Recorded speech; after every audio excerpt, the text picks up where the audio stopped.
का भी आएगा, नंबर हमारा भी आएगा। कोई बचेगा नहीं जो इनके खिलाफ बोलेगा।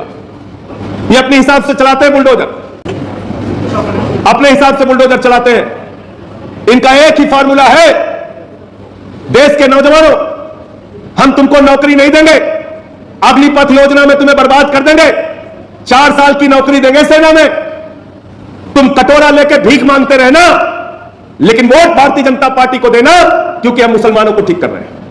व्यापारी भाइयों, भले ही आपका व्यापार बर्बाद हो जाए, भले ही जीएसटी के चक्कर में इस दफ्तर से उस दफ्तर घूमते रहना, बर्बाद हो जाना, लेकिन वोट बीजेपी को देना, क्योंकि हम मुसलमानों को ठीक कर रहे हैं। माताओं बहनों, महंगाई के कारण भले तुम्हारे घर का चूल्हा ना जले, भले तुम्हारे बच्चे को अच्छी शिक्षा ना मिले, भले ही तुम रोटी ना पाना, लेकिन वोट बीजेपी को देना, क्योंकि हम मुसलमानों को ठीक कर रहे हैं। यह तो इनका फार्मूला है। मुसलमानों को ठीक करते करते इन्होंने पूरे हिंदुस्तान का बेड़ा गर्क कर दिया। इनके चक्कर में मत पड़ना।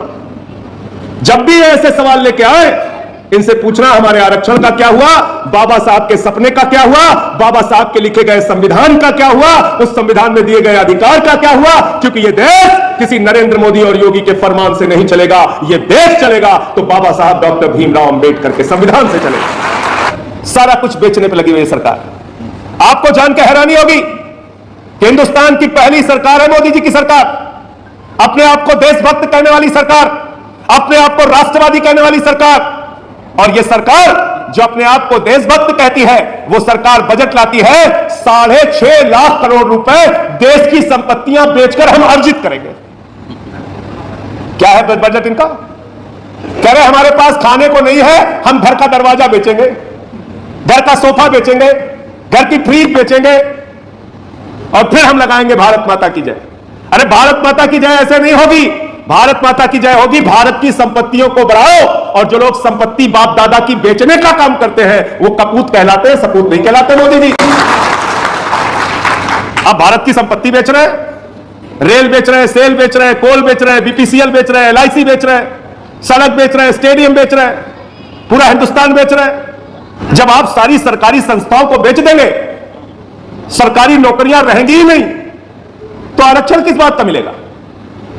प्राइवेट कंपनी किसकी है? मोदी जी के मित्रों की है। और मोदी जी के मित्रों को कितना कर्जा मिला है आपको मालूम है?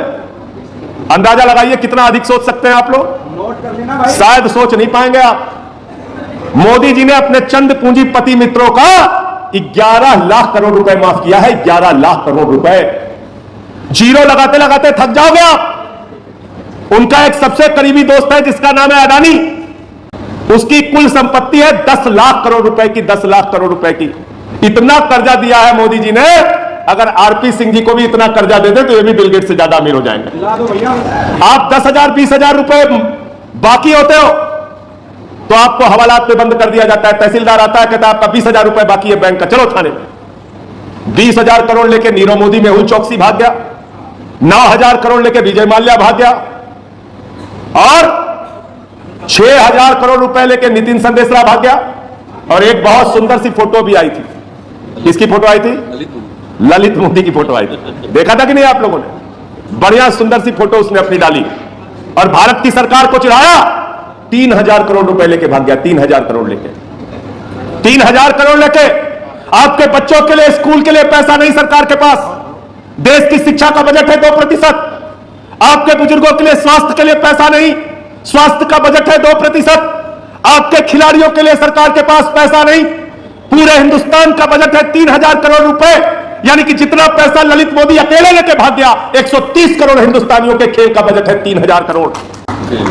सोचो जरा, उसका 3 गुना पैसा, जो पूरे देश का खेल बजट है उसका 3 गुना पैसा लेके भाग गया विजय माल्या। उसका 7 गुना ज्यादा पैसा लेके अकेले एक आदमी भाग गया, नीरव मोदी। अगर निजीकरण की प्रक्रिया इतनी तेजी के साथ आगे बढ़ती रहेगी तो कोई सरकारी संस्थान नहीं बचेगा, कोई आरक्षण नहीं बचेगा। देश के 92 लोगों के पास 55 करोड़ लोगों के बराबर की संपत्ति है। 55 करोड़ लोगों की। असमानता का स्तर कितना है आप कल्पना कीजिए। कल्पना कीजिए, लाखों करोड़ रुपए, 16-17 लाख करोड़ रुपए तो आपसे डीजल और पेट्रोल का टैक्स लगा लगा के वसूल दिया। अब फंसाए किसमें रहते हैं आपको? दिन रात हिंदू मुसलमान, हिंदू मुसलमान। और एक टीवी का डब्बा आप लोग अपने अपने घर में रखते हैं, 5 बजे से लेकर रात को 11 बजे तक वहां पे मुर्गा लड़ाओ योजना चलती रहती है। 3-4 मुर्गे बैठ जाते हैं, अपना लड़ाते रहते हैं। उसी में आप लोग मस्त रहते हैं। दिन रात खाली नफरत फैलाने का काम, दिन रात हिंदू मुसलमान करने का काम। और इस देश में एक ऐसी धारणा का विकास किया है भारतीय जनता पार्टी ने, जो अपने आप को तिरंगा और राष्ट्रवाद के नाम पे ढिंढोरा पीटने का काम कर रहे हैं।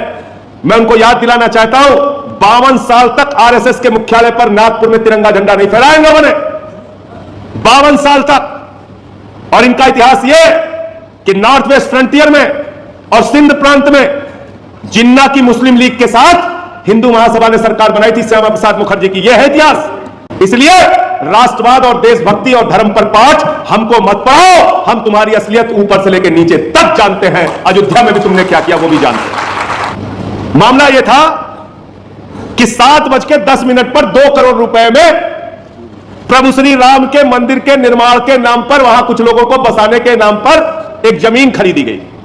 कितने में खरीदी गई? 2 करोड़ में।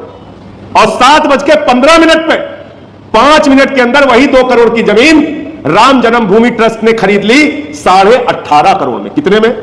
18.5 करोड़ में। 16.5 करोड़ का घपला 5 मिनट के अंदर। तो इसलिए तो मैंने इनको कहा था कि देखो ए दीवानों, ऐसा काम ना करो और राम का नाम बदनाम ना करो, और राम राम जपना पराया माल, यही काम है भाजपाइयों का। चंदा चोरी कर रहे हैं।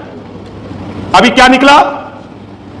प्लाटिंग करा रहे हो, वहां कॉलोनी बना रहे हो, आपसे चंदा वसूलते हैं हजारों करोड़ रुपए, और वहां जमीनों की दलाली और घोटाला कर रहे हैं। इसलिए इनसे सावधान रहने की जरूरत है। ये राम के हैं और ना आम के हैं, ये किसी के नहीं है। ये सिर्फ नोट कमाने के लिए बने हैं और अपने पूंजीपति मित्रों को फायदा पहुंचाने के लिए बने। इसलिए इन सवालों पर हमें आवाज उठाने की जरूरत है, इन सवालों पर हमें लड़ने की जरूरत है। और बहुत सही बात हमारे एक साथी वक्ता यहां पर कह के गए, और मैं समझता हूं कि आप लोगों को इस बात का ध्यान जरूर रखना चाहिए। और आज मैं आरपी सिंह जी से भी यह बात कह के जा रहा हूं कि आप ध्यान रखिए इस बात का। जब सदन में कोई भी ऐसा बिल, कोई भी ऐसा मुद्दा आता है, जो भी आरक्षित सीटों से जीत के हमारे सांसद भाई जाते हैं, वो किसी भी पार्टी के हो, जो भी पिछड़े वर्ग के हमारे साथी भाई जीत के जाते हैं, वो किसी भी वर्ग के हो, जो भी सवर्ण, दलितों और पिछड़ों का वोट लेके सदन में जाते हैं, वो किसी भी वर्ग के हो, अगर मुद्दा आ रहा है और उनकी आवाज खामोश है तो उनका निकलकर विरोध करना होगा, उनके खिलाफ आवाज निकालनी पड़ेगी, उनके खिलाफ वोट देने का आह्वान करना पड़ेगा। ये अपना उल्लू सुविधा करने का काम कर रहे हैं। आपको तो हिंदू मुसलमान में फंसा दिया। अडानी को अमीर कर रहे हैं, नीरव मोदी को अमीर कर रहे हैं, विजय माल्या को अमीर कर रहे हैं, देश के हजारों करोड़ रुपए लूट रहे हैं, बैंकों में जमा पैसा खाली कर रहे हैं। बैंक फ्रॉड हो रहा है आजकल। 34,000 करोड़ रुपए का बैंक फ्रॉड किया डीएचएफएल ने, 34,000 करोड़ का। और 34,000 करोड़ रुपए का बैंक फ्रॉड करने वाले डीएचएफएल ने 29 करोड़ रुपए चंदा दिया भारतीय जनता पार्टी को। एक भी ईडी, एक भी सीबीआई, एक भी बुलडोजर बीजेपी वाले के घर नहीं गया। पूछो क्यों नहीं गया? ईडी किसके लिए बनी है? महाराष्ट्र में सरकार गिराने के लिए बनी है, कर्नाटक में सरकार गिराने के लिए बनी है, मध्य प्रदेश में सरकार गिराने के लिए बनी है, दिल्ली में अरविंद केजरीवाल की सरकार को डराने, धमकाने, जांच कराने के लिए बनी है। 23 मुकदमा बाबा जी ने लिखा उत्तर प्रदेश में मेरे खिलाफ, और राष्ट्रद्रोह लगाया। एक दिन में 9 एफआईआर कराई, मेरे पार्टी का दफ्तर बंद करा दिया। लेकिन मैंने बाबा जी से साफ साफ कहा, 23 नहीं 2300 मुकदमा लिखाओ, कल जेल में भेजना हो आज भेजो, आज भेजना हो अभी भेजो। लेकिन हम चुप रहने वाले लोग नहीं हैं, लड़ेंगे और अपने हक के लिए आवाज उठाते रहेंगे। दादागिरी चल रही है। 2 लोग इस देश में हैं, एक मोदी जी, एक अमित शाह, इतने गुरूर में लगते रहते हैं, मालूम पड़ रहा है कि पूरा हिंदुस्तान उनका गुलाम है। कह रहे 50 साल तक बीजेपी रहेगी। वाह, 50 साल तक बीजेपी रहेगी। इसका मतलब भारत का संविधान खत्म करने जा रहे हो आप, हमारे लोकतांत्रिक अधिकार छीनने जा रहे हो आप, हमारे वोटिंग राइट छीनने जा रहे हो आप। कैसे 50 साल रहोगे हिंदुस्तान में? अरे तुमने तो देश का कुछ छोड़ा नहीं, सारा कुछ बेच डाला।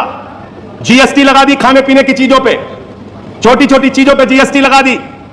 दूध पे टैक्स, दही पे टैक्स, छाछ पे टैक्स, आटा पे टैक्स, दाल पे टैक्स, चावल पे टैक्स।